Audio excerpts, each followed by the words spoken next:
Okay, now don't get me wrong, this is by no means a bad game, but when you tell me that you're making an open-world Zelda-inspired Adventure Time game, and you give me this, it's just a little bit frustrating, and I do mean a little bit. It's kind of like the equivalent of having to untangle your headphone cord if you put it in your coat wrong.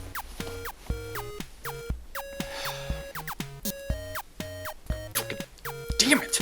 So the Adventure Time game is set up with a premise that you'd swear was ripped right out of the show. You wake up as Finn and Jake and find out that the Ice King has stolen your garbage and is making garbage princesses all over the land of Ooo, which is just the right amount of strange that you find in any episode of the show. So your quest ultimately is to find the Ice King and put a stop to his garbage thievery. Along your way, you'll complete a couple of missions given you by NPCs, you'll get weird and cool power-ups, a couple of abilities, and you'll even conquer a couple of dungeons too.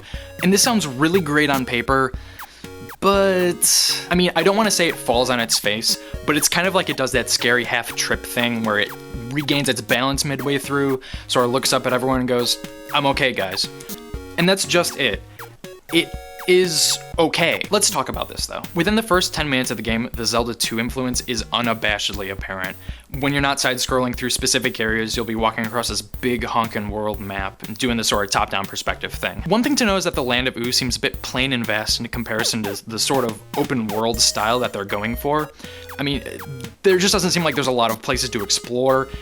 And at the same time, I know that's a little bit nitpicky. It's not a feature that is like overtly lacking, and it's not really required, but it's just something I thought I should mention. So the combat. There's 2 attack buttons and a jump button, and really that's it. And that's good. It's simple and it's clean.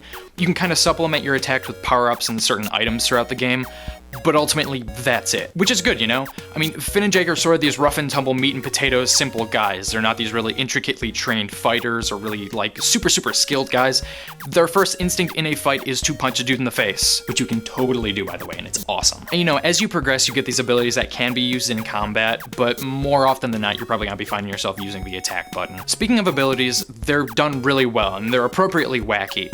I mean, you get to use Jake's ear as a full body shield, so, you know, in that sense, they're stylistically really original. But there are some times where the implementation of these abilities is a little bit lacking, almost as if the level designer went, "Oh, they haven't used this ability in a little while," and kind of just like sprinkled it in half-heartedly, and it's just something you gotta deal with. Thankfully, this isn't really frequent though. About 90% of the time, they are used in ways that work and make sense, and in themselves, they're kind of fun to use, which I think is valuable in its own way. At the same time though, there isn't the best sense of what I guess I'll call character progression, and I kind of hesitate to make this comparison, but you know, this game draws so much from Zelda that I don't think it's that big of a deal. So, generally speaking, in the Legend of Zelda games, you similarly go through them collecting new items and techniques that you use periodically to advance through different areas, and the Adventure Time game is very similar conceptually, but here's the difference. In Zelda, towards the latter half of the games, you really start to feel like you can take on anything.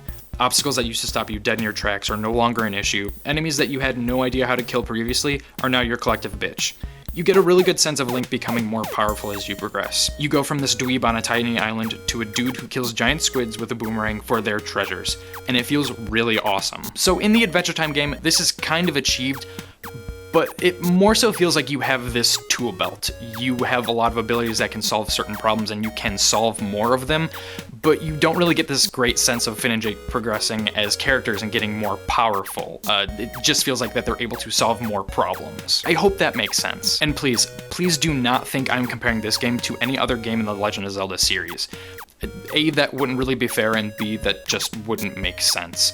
I just couldn't really think of another way to explain this idea without referring to another game that had done it well. Moving on though. So like your abilities, as you travel the land of Ooo, you'll come across a wide variety of interesting items.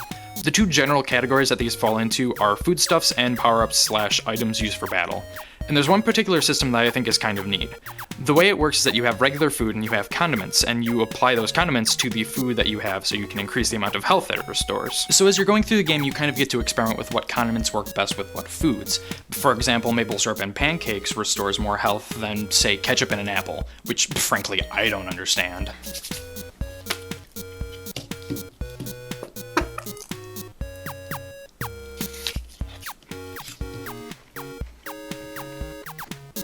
Yeah, okay, maybe I get it. One thing to note about the power-ups though, for the most part, it's pretty self-explanatory what they do. They'll either say it in the description or you use it and it's like, oh, yeah, okay, it does this. But there are a couple of items, just one or two of them, where I have no idea what they do. I use them multiple times and they just don't seem to yield a particular result, which now isn't a big deal. They're not really crucial items, but worth mentioning, I thought. One last thing about the items and then we'll move on. The way the game is laid out on the DS, you have your action on top and your items, map, etc. on the bottom screen. The problem I encountered involving using items during battle. What you have to do is double tap an item's icon and you'll use that item.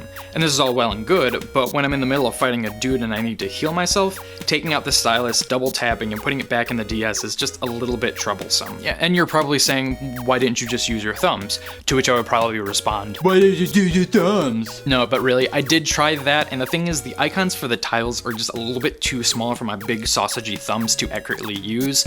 Like sometimes I would try to do it and they would move to another tile. It just did not work out. But you know, in most cases, when you're fighting an enemy, you can just kind of walk away, use an item, come back, and stomp them. But during boss battles, it's a little bit more difficult because, you know, you're stuck on one screen and they're constantly attacking you, so... I mean, it's something you do get used to, but it's still clunky, so... Moving on to the writing. Okay, this is where the game just flat out shines. Every single line bleeds that sort of hilarious, naive, weird Adventure Time style. And it does kind of help if you've seen the show, you know, so you kind of know the timbre and inflection of some of the voices. And mild spoilers here, but the Earl of Lemongrab does make an appearance, and I kid you not, I almost lost my shit on my morning commute from some of his lines. Just really good stuff. And oh man, the music. It's also really, really well done, even though I was playing the DS version. And guys, if you can, just get the 3DS version. It is so much better in a lot of ways, just trust me on this one. Plus, there's no secret screen in the DS version, which if you haven't seen the video for that, the link is right around here. And I do not joke when I say I was seriously disappointed when I found out that this version did not have that. Please check that out. So thanks, D3, or whoever's decision that was. What were we talking? Oh, music. I absolutely guarantee you that you will probably get at least one of the 4 Overworld theme songs stuck in your head at some point. And come on, the theme song's really good. So the length. There's no really getting around it. This sucker is short. Like, if you have an afternoon to kill, and I do really mean an afternoon, you could probably finish it up just in time to go out with your friends for everything burritos for dinner. If I would have to give an estimate, I would probably say 4 to 6 hours. I wasn't exactly keeping track, you know, maybe give an extra hour. And, you know, it's not that I don't like short games, it's that the quality of it doesn't quite match the length. You know, it's no Portal or Journey or Limbo. Okay, so one last thing, and then I'll wrap it up. I only had to deal with this twice, but it is Adventure Time's most unfortunate flaw. There are times where the game doesn't give you the best idea as to how to, like, naturally progress in the story.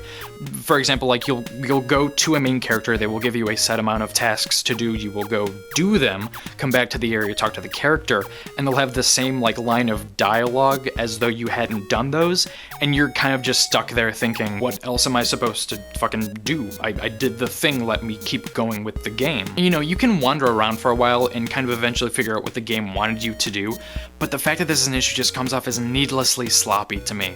It's seriously the difference of 1 or 2 sentences to point you in the right direction that could alleviate this problem. You know, it's frustrating to think that it could have been avoided so easily. It's just one minor thing that would have saved me 20 or 30 minutes of just wandering around this game. I know it probably sounds like I'm shitting all over this game, but a majority of the problems that I've mentioned can be overlooked. I mean, the stylus item system thing's not a big deal after a while. You know, the abilities aren't that bad, and they're implemented in good ways for the most part, and the combat system is really simple. The general style of this game, though, is really where it thrives. You know, Adventure Time, the show, thrives off of its writing and animation, and that's really apparent that that's what's given attention here. What it really comes down to, though, is Adventure Time is a good game that's brought down a touch by mechanics and systems that are just okay. They are there, they have a few kinks, but ultimately they work. So for all the aforementioned reasons, I've decided to give Adventure Time, Hey Ice King, Why'd You Steal Our Garbage, a 6.5 out of 10. If you're an Adventure Time fan, definitely pick it up. I think it's only like 20 bucks now. If you're not, you might not enjoy it, but you might, I can't confidently, you know, say one or the other. So that's it. Leave your comments, questions, and death threats in the comments below, and thanks for watching.